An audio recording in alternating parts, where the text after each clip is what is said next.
You're listening to Building the Broncos with Nick Kendell and Carl Dumler, Broncos Country's leading draft and scouting analysts.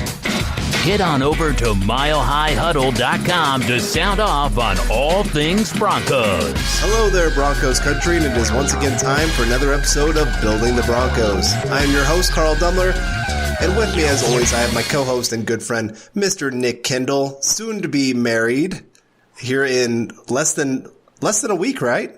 6 days, heading out tomorrow, so getting in the podcast tonight. Hopefully won't be super long because I got stuff I got to do.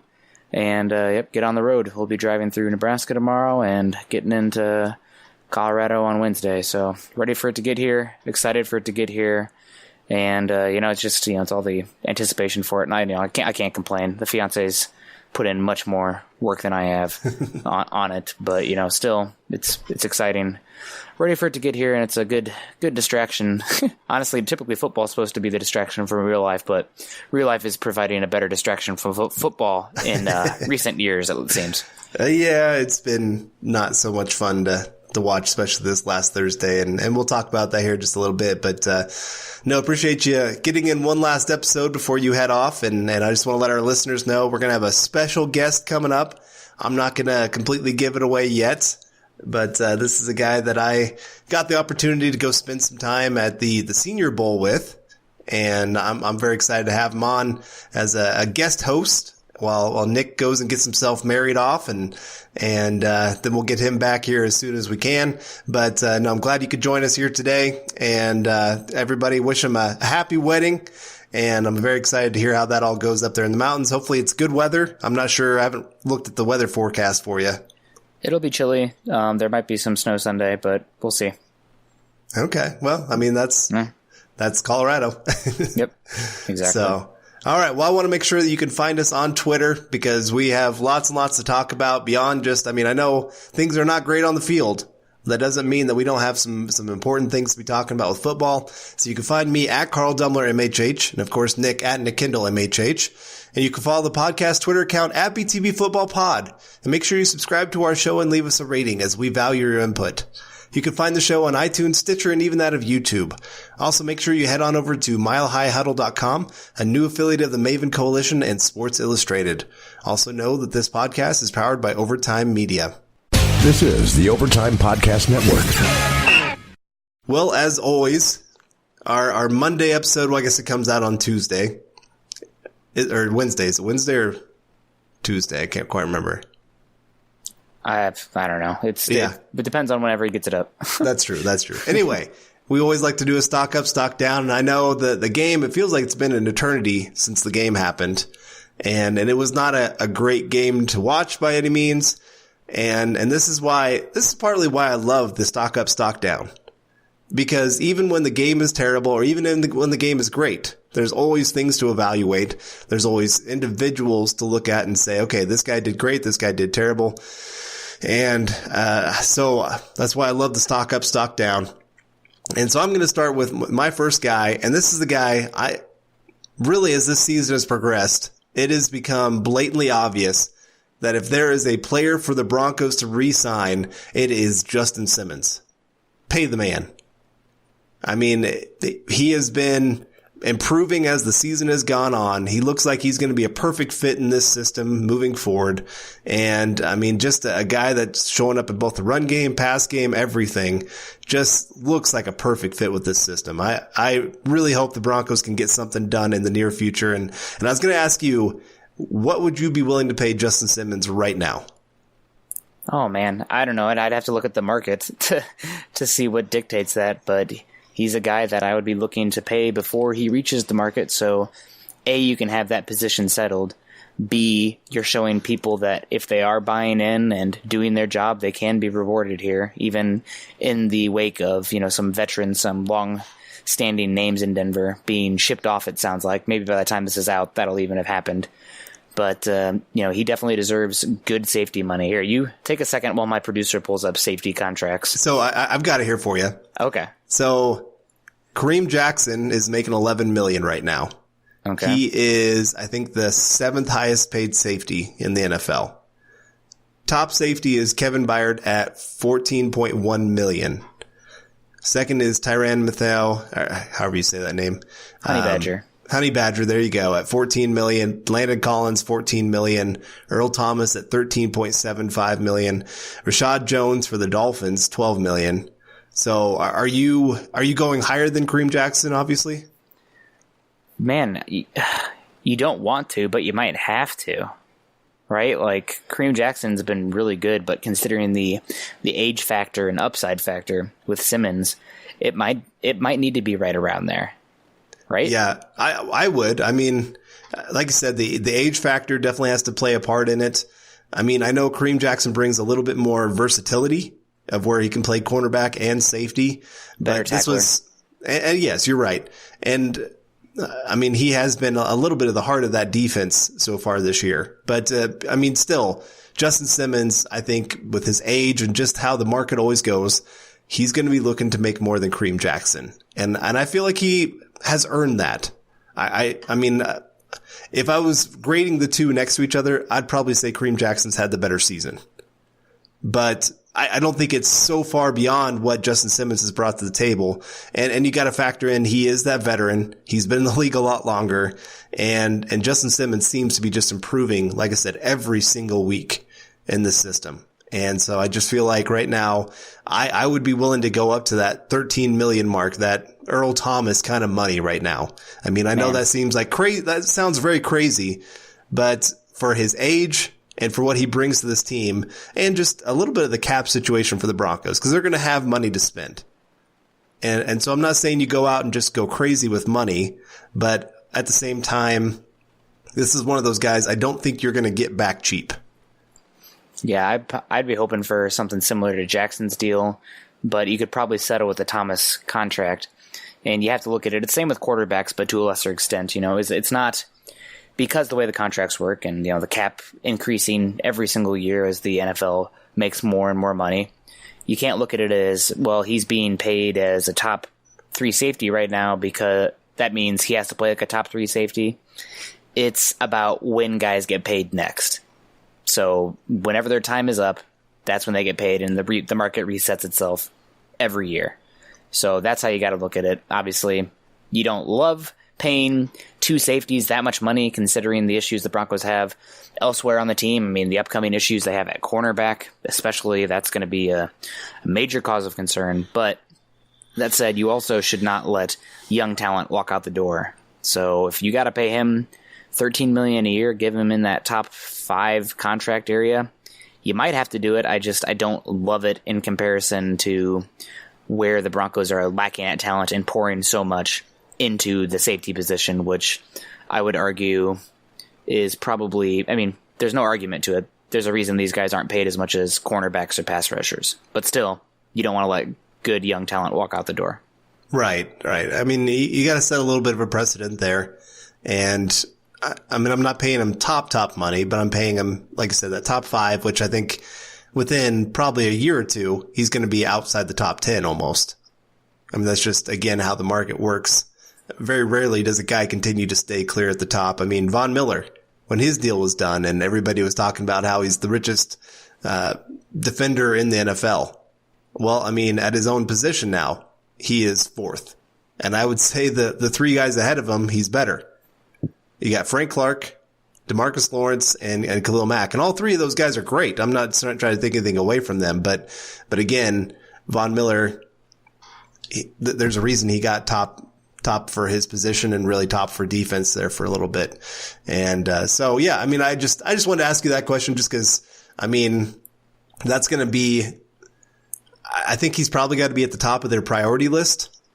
But is there a point that you cut off and say, I'm sorry, Justin Simmons, good luck in the market? Too early to say.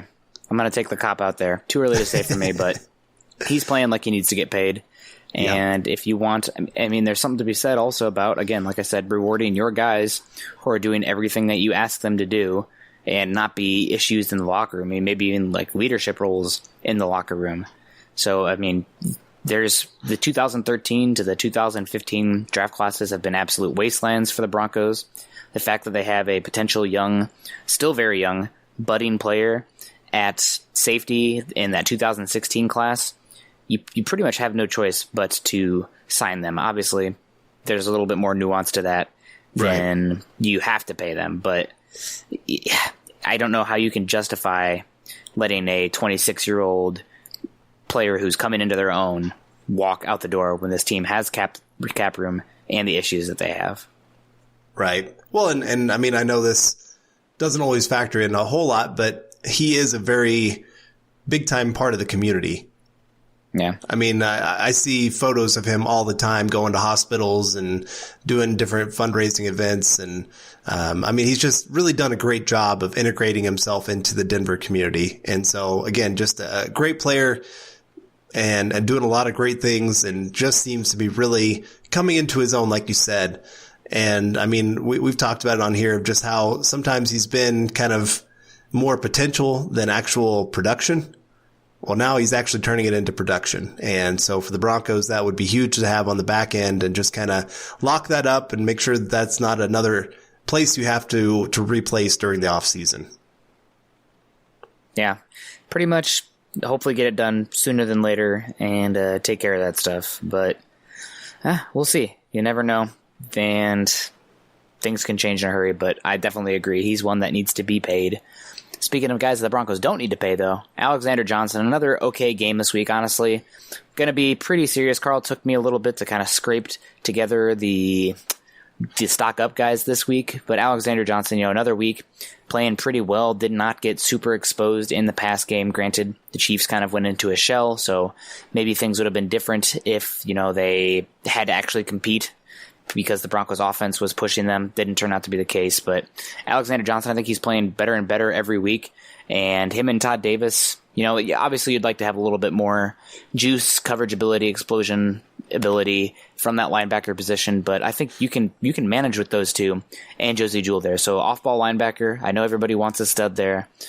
They probably can live with what they have for now, and that's a big part of that is because Alexander Johnson, cheap, still young, and still pretty raw as far as the NFL game, keeps improving every week and getting better and better and showing that he belongs.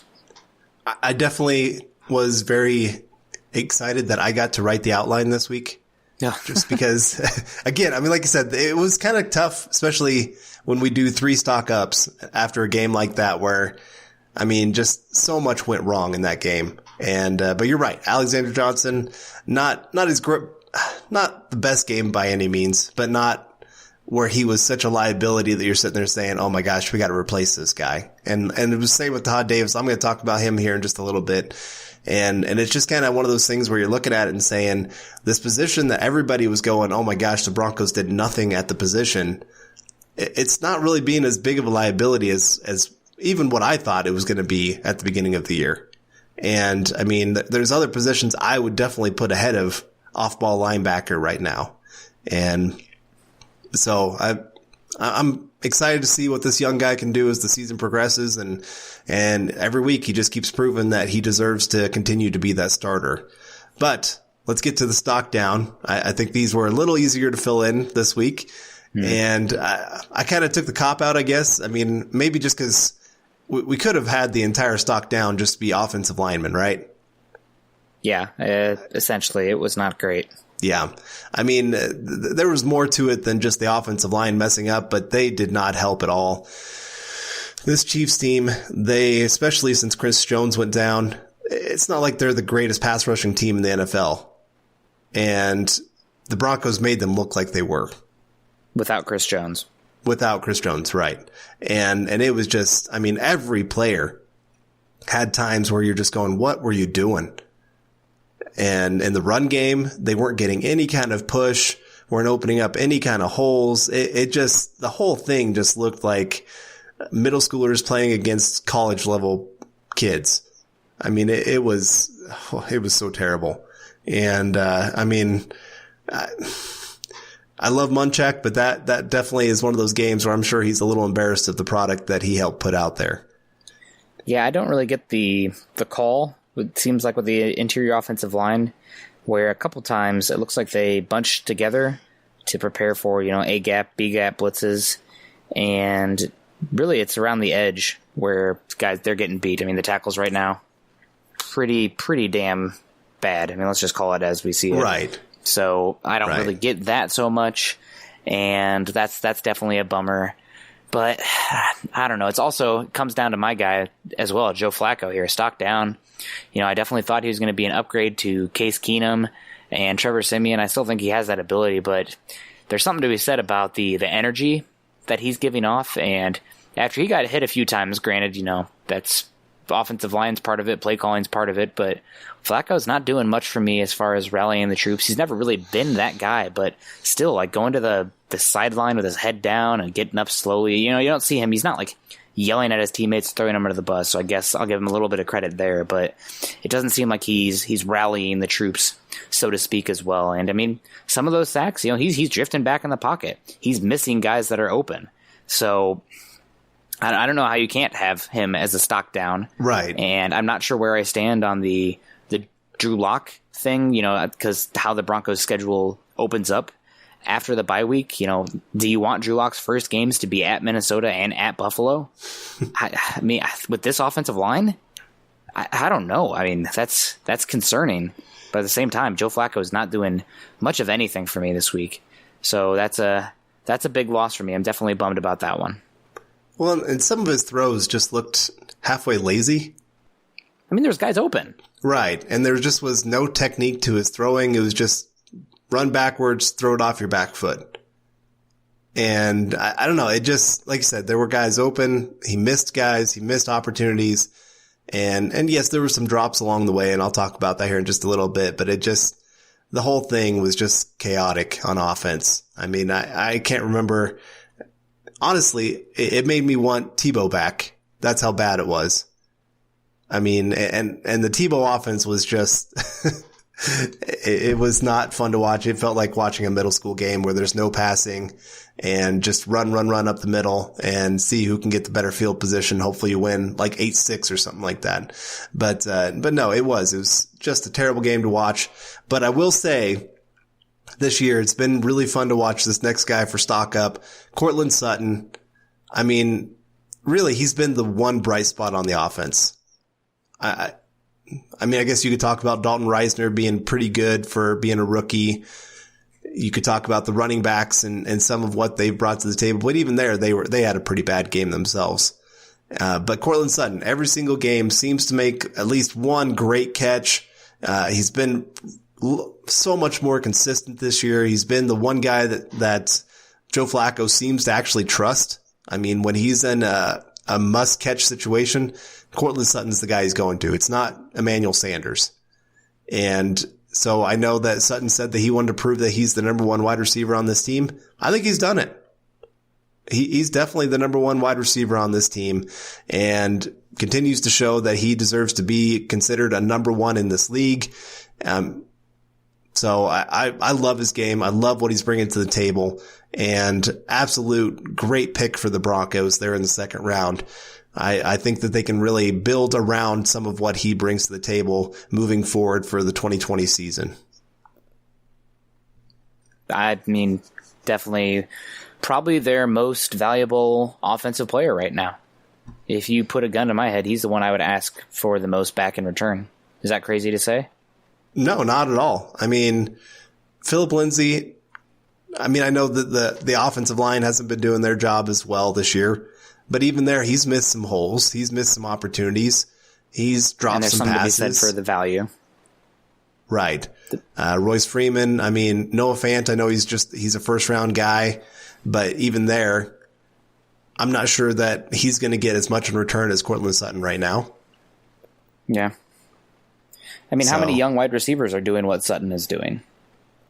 Really, out of the last few classes. I mean, like, who are the young wide receivers that are comparable to what Sanders or Harris has done? You know, like who would be the young wide receivers that you would value equally? Because you could make an argument that he's up there with anybody. Yeah. Yeah. The only one I can think would be DJ Chark. Yeah. Maybe Chris Godwin. Yeah, I don't know. I mean, I saw his stats matched up against some of the top 10 receivers in the NFL, and he's right there with all of them. So I mean, it's hard to argue that he's not within that top 15, top 20 conversation for wide receiver right now. Yeah. Yeah, I mean, he's really been good. He's improved this season a bunch, and I'm really excited to see what he can do. I do worry that how teams are going to change their coverages once Sanders is gone, because just the spacing dynamics that he can create. But you're probably going to have to find out about that either way, so it might be coming sooner than later. So we will see. For me, let me see a stock up now. Did you not give me a stock? Oh man, I didn't even put one in here. Carl, that's so bad I can't even put a stock up here.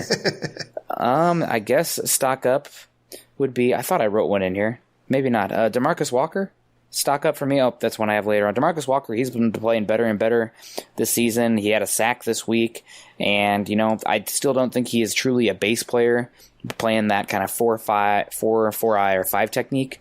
But considering how much sub packages teams play these days and how he's playing from that 3 technique spot as a pass rusher, whether it be, the edge rusher getting the guy off the spot and then getting the quarterback after they climb, I mean, that there's value to that. And even run defense from that 3 technique spot. So there were a couple times I think I saw him got overpowered at the point of attack, but, that happens to guys like Geno Atkins, so to speak, or even Grady Jarrett. That's smaller guys with some speed. That can happen. But I got to say, I've been as big of a DeMarcus Walker critic as anyone. I picked 51 overall. Thought there were some better guys on the board, but he's really coming into his own this season and providing some value. So got to go with a stock up for another second-round pick in DeMarcus Walker. Isn't it crazy how even last year we were talking about how bad the Broncos have been in the second round, and now all of a sudden their second-round picks seem to be showing up really well and seem to be a few of the few bright spots on the season. You know what? The second-round pick we don't know about is probably the most important. So hopefully that trend continues. I hope so.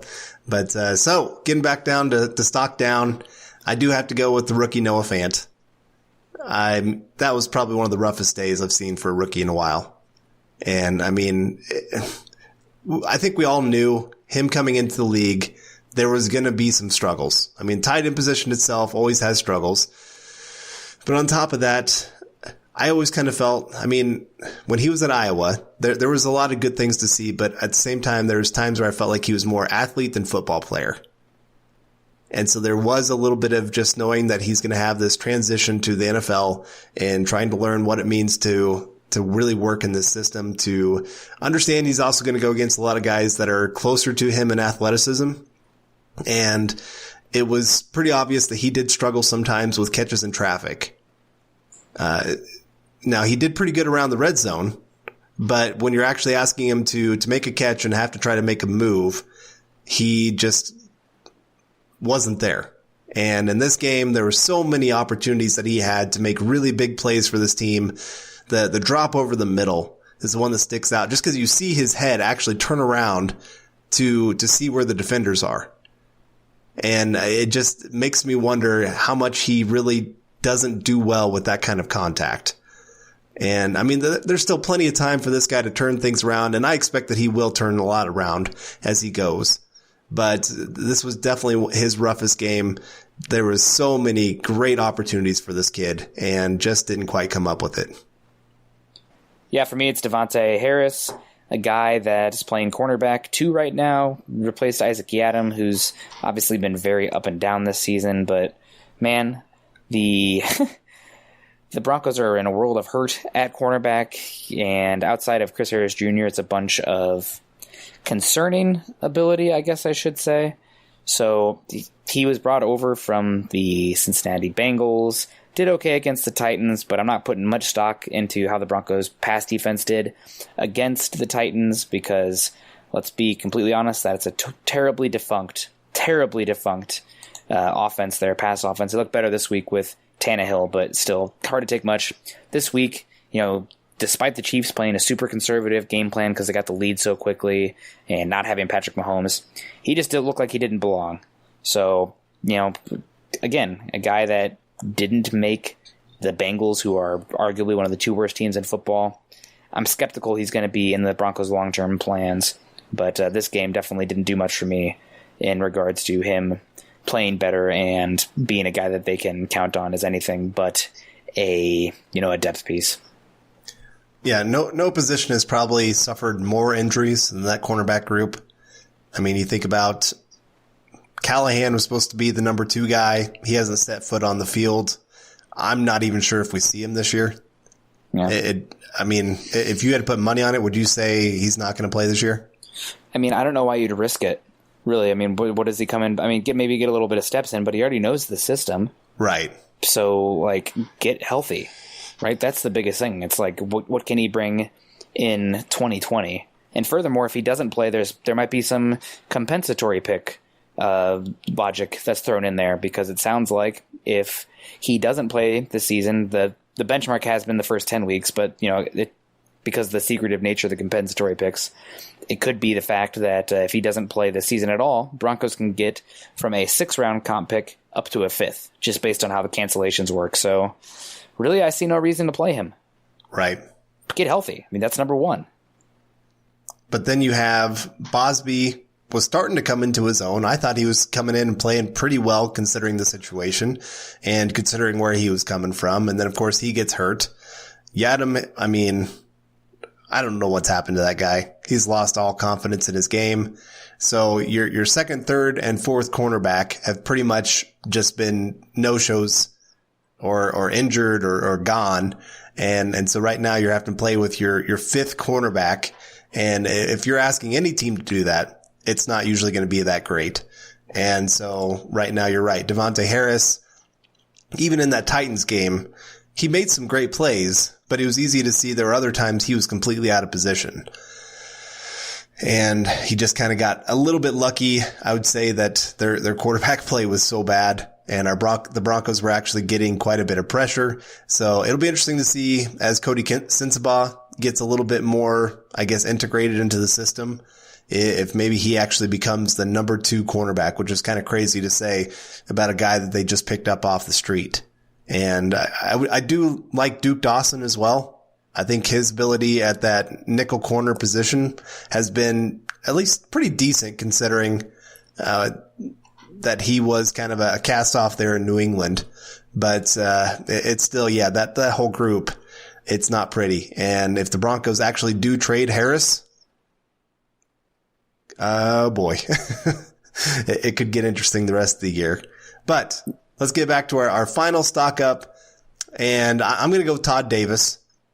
Talked about him a little bit earlier. He actually was targeted, I think, the most of any player in the game, but he gave up, I think, only 25 yards of passing in his area.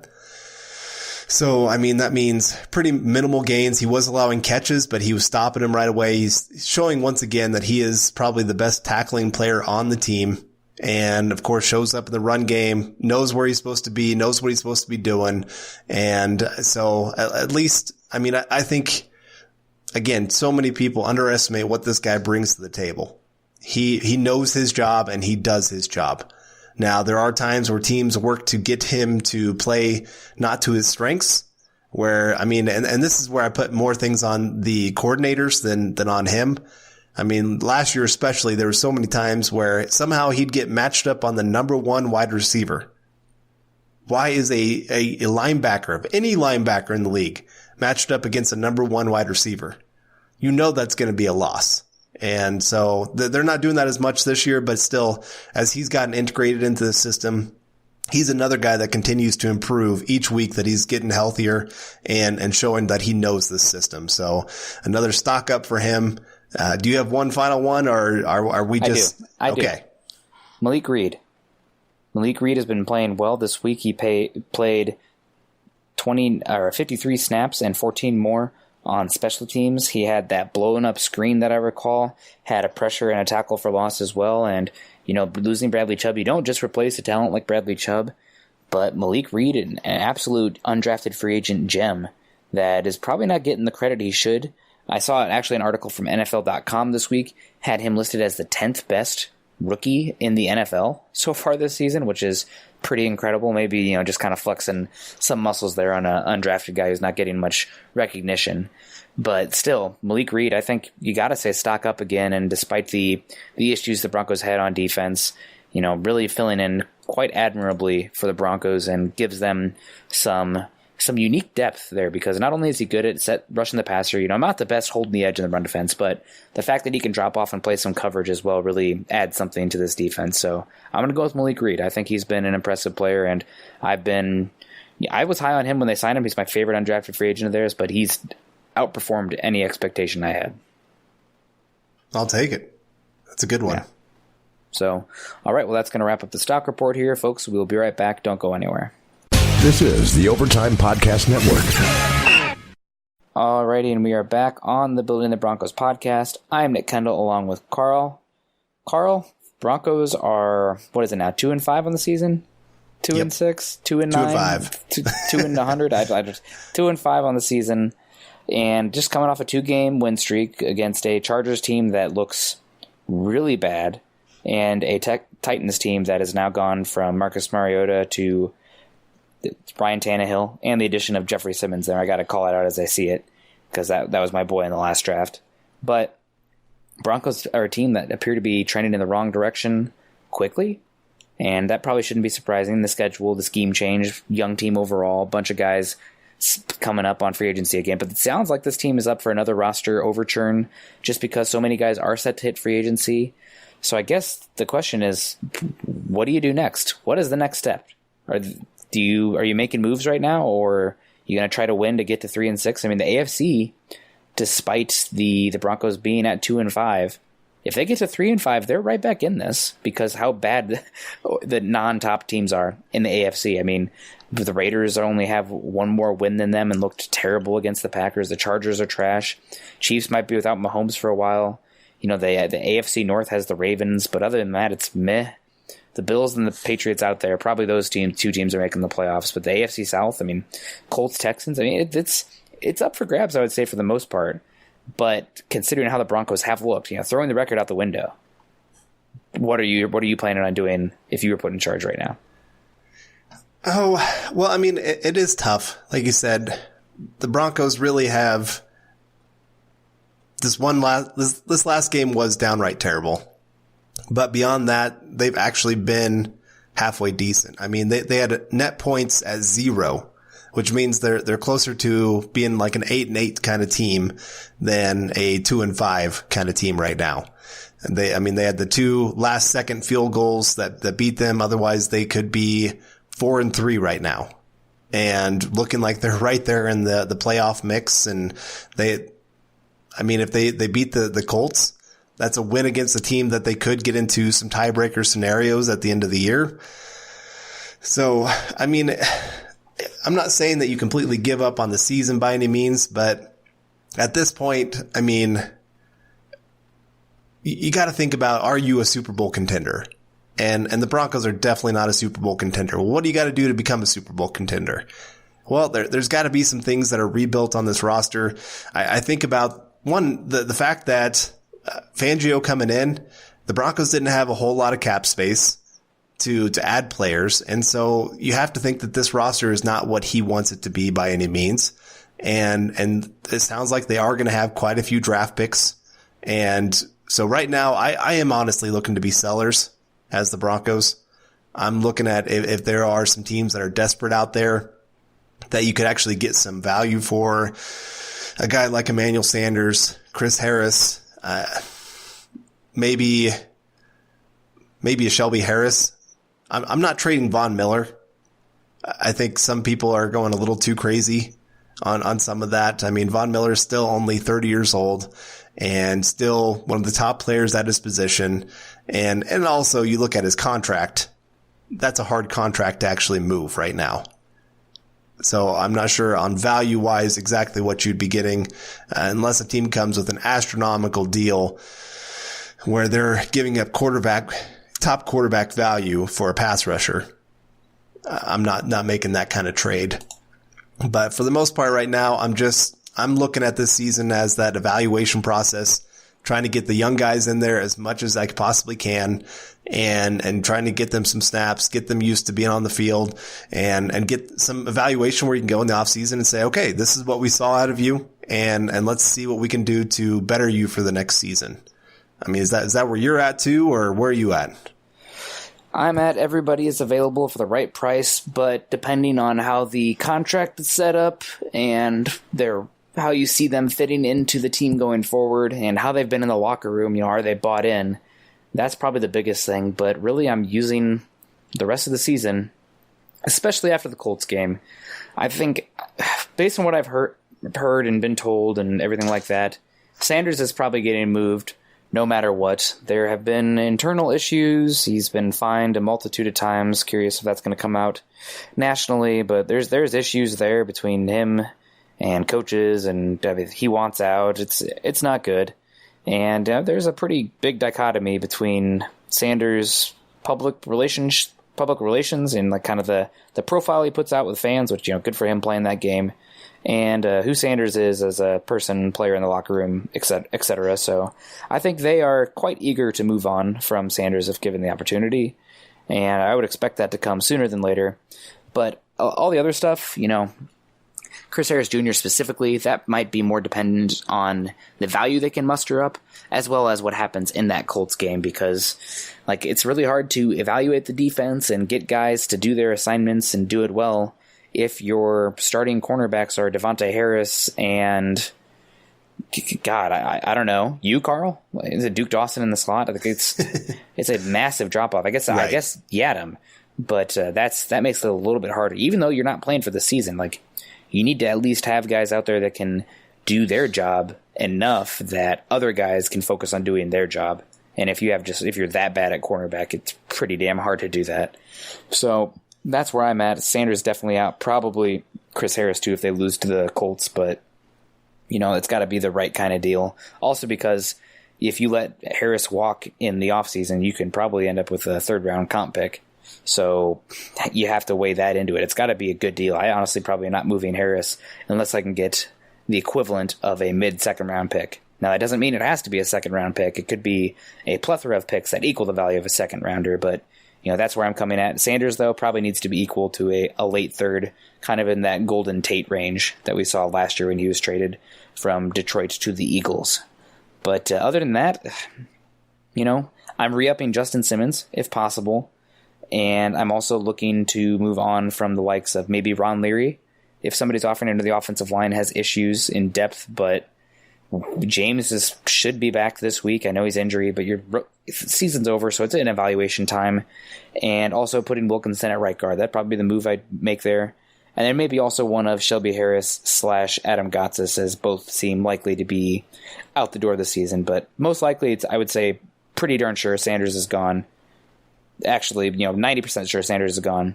60% sure for Chris Harris Jr., and then probably 20% for Shelby Harris and Adam Gotsis, and Ronald Leary, but that comes down to, you're probably getting a late, or not much value from those guys on the open market and the trade market. So I don't know. It's again, probably shifting the focus from winning your rep individual assessment / evaluation rather than the overall outcome in the game in determining wins and losses, because you're playing for 2020 at that point.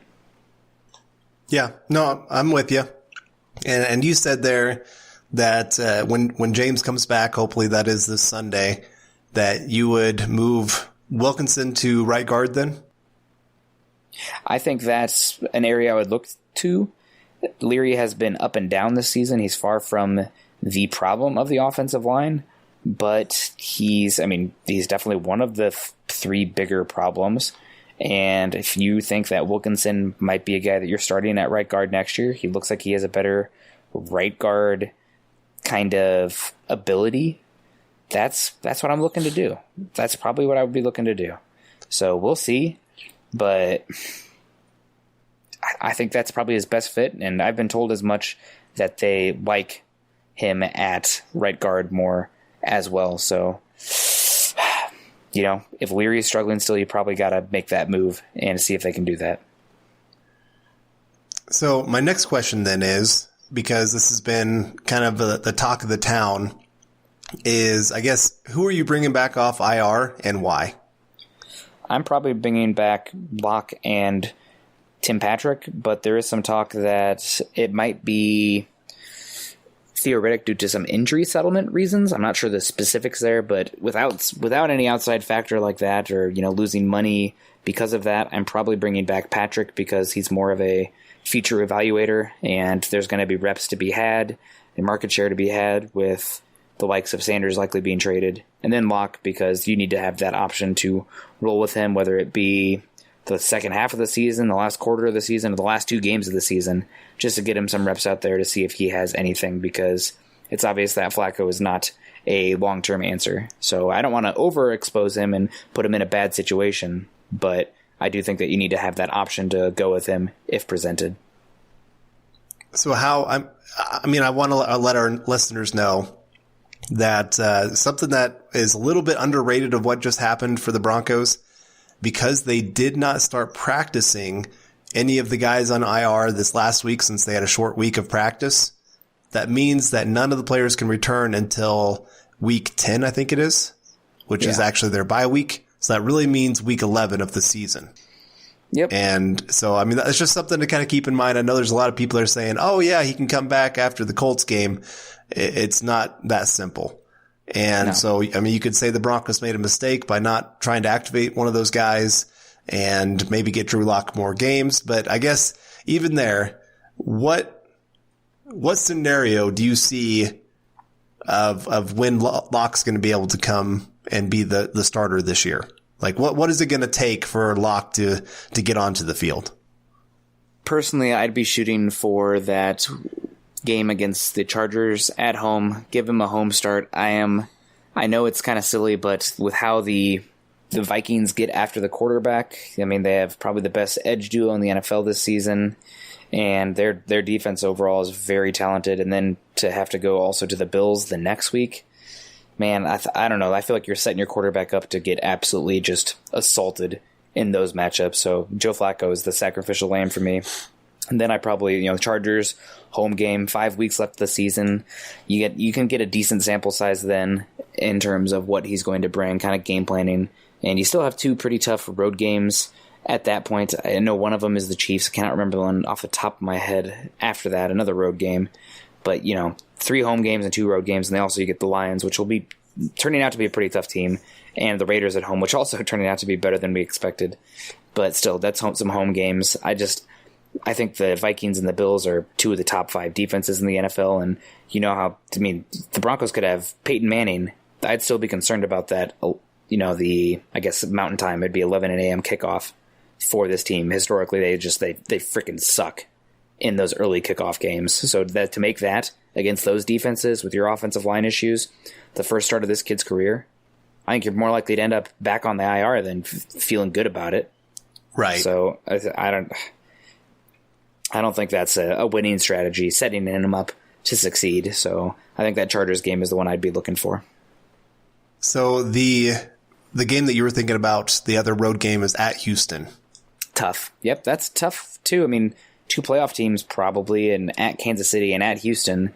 But I feel a little bit better about those defenses going up against them, especially after getting a game at home against the Chargers, than I do his first action being at Minnesota or at the Bills.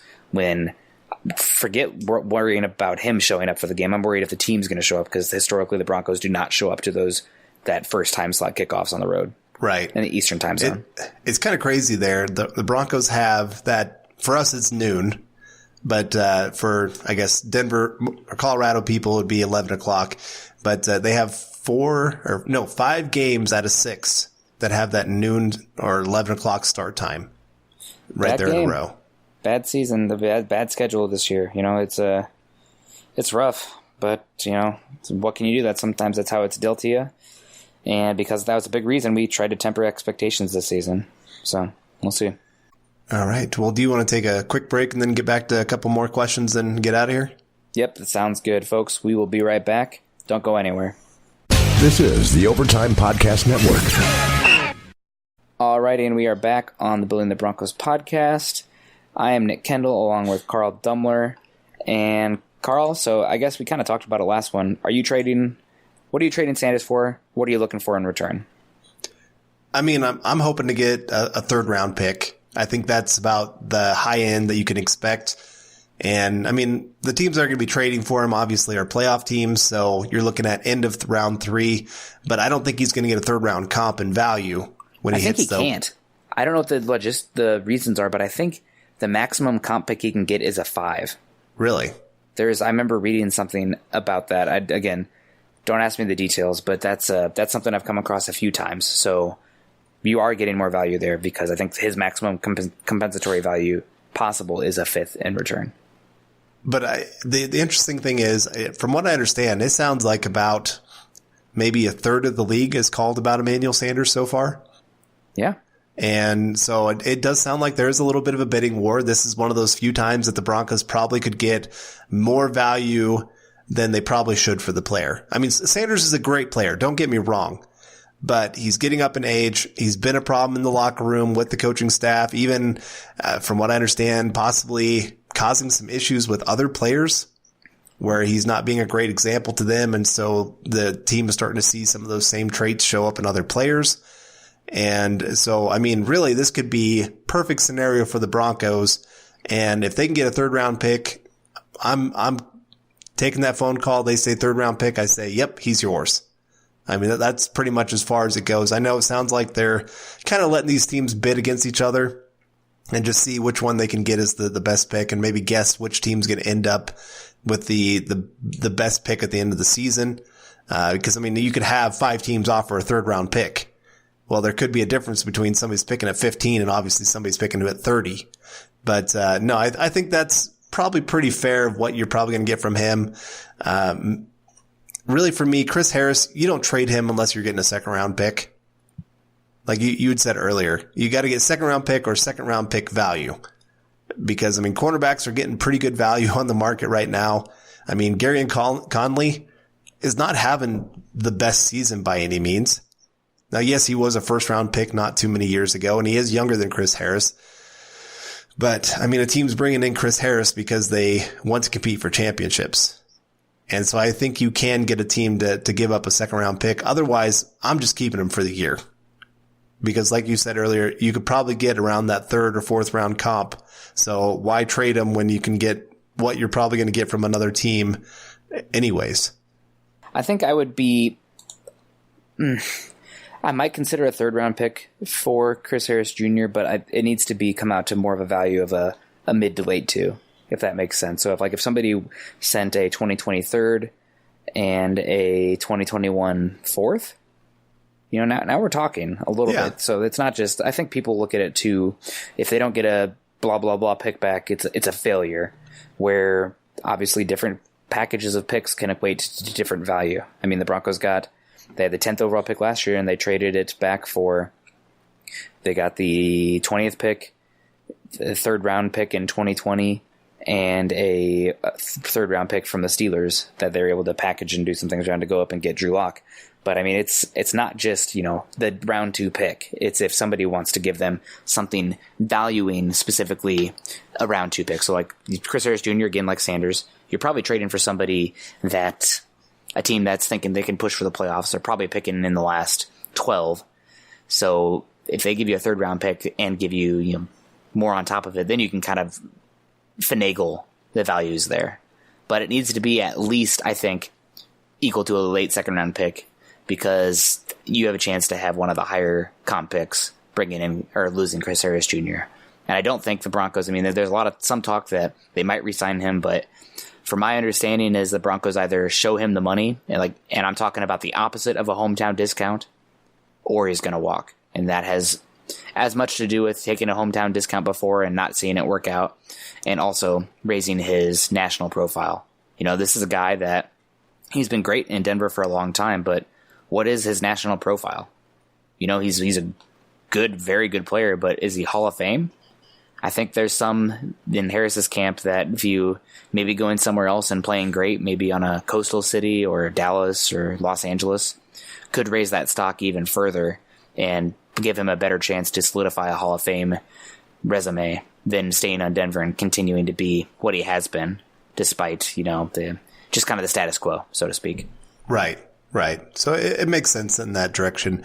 But, so you got to get something back. Other guys, I mean, right now, Shelby Harris, if some team offered like a 5th round pick, I'm jumping on that. Yeah. I mean, I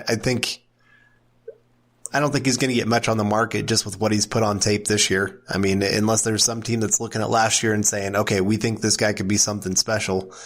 I can't see him getting the kind of money that he, at least at the beginning of the year, thought he was going to be getting. It sounds like the Broncos have made him a few offers, but he has really said, nope, I'm betting on myself. And I don't blame a player for doing that, but there are a lot of times that does backfire. And I think this is one of those situations where it's backfiring because he put some great tape out last year, but this year it's been completely opposite. So I don't know. I mean, those are the 3 main players. Like I said, Von Miller, unless some team comes with an absolute just ridiculous deal, I just can't see how the Broncos would even begin to think about it because there's so much more. Von Miller is the Broncos. I mean, you have to look beyond just what he does on the field. I mean, this guy is a great locker room presence. He is great for the community. He is, I mean, nationally recognized. You were talking about Chris Harris raising his profile. I mean, Von Miller is known everywhere. This is a guy that goes on game shows, goes on Dancing with the Stars, all that kind of stuff. And so you just trading that kind of guy, you got to get pretty darn good compensation back for that. I mean, I'm talking a couple 1st round picks. I mean, if Jalen Ramsey can get 2 1st round picks and a 4th round pick, something like that. Is that right? Yes, I believe so.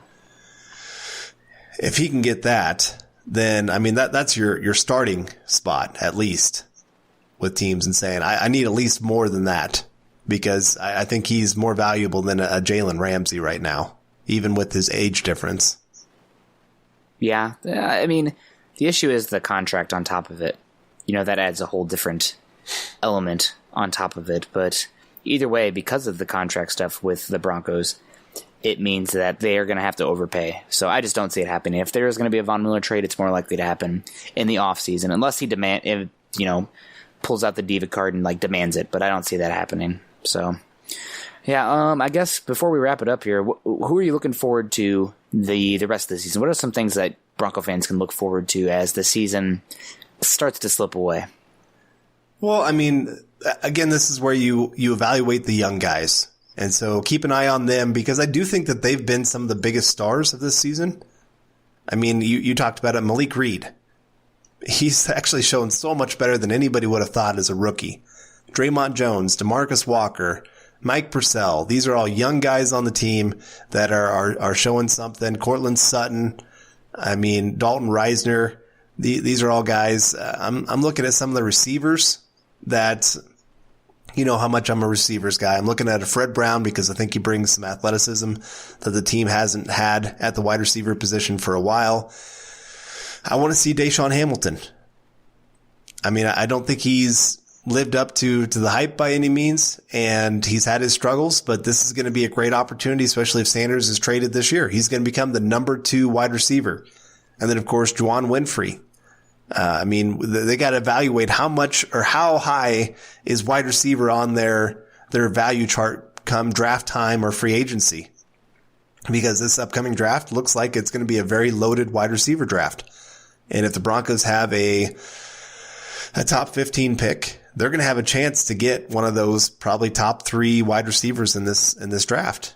And some guys that are going to be some great fits for him. So, I mean, that's definitely a position that they have to look into. I know this isn't a position that a lot of people like to talk about, but special teams. Colby Wadman and Brandon McManus both had terrible games. Yeah. There on Thursday. So are we looking at possibly trying to replace those 2 guys? I mean, McManus, he got his big contract. He hasn't really lived up to that since, I mean, he played much better before he got the contract. And Wadman, I mean, he's been so hit and miss. It's hard to really tell what he is. So I could see the Broncos having a new punter and new kicker next year. But those are kind of the guys. I mean, it's more of a time to look at individuals, not the team. If you're looking at the team, you're obviously going to be very disappointed. If you're looking into individuals and watching them and seeing what they could bring to the table, well, you could actually get kind of excited about what 2020 could bring. Yep, absolutely. Well, that's probably going to wrap up today's show because I got to get going. I got things to do. Got to edit this and get it out to Chad. But we appreciate you guys tuning in. You can find Carl on Twitter at Carl Dumler MHH and myself at Nick Kendell MHH. Make sure you head on over to Mile High Huddle, an affiliate of the Maven Coalition and Sports Illustrated. Also, you can follow the Building the Broncos podcast and all our other great audio content brought to you by Overtime Media by subscribing to the Huddle Up podcast wherever you listen to your shows. You can follow us on Twitter at Mile High Huddle and at BTB Football Pod. For Carl, I'm Nick, wrapping up another episode of the Building the Broncos podcast. We hope you guys enjoyed it, and we'll see you soon. Go Broncos.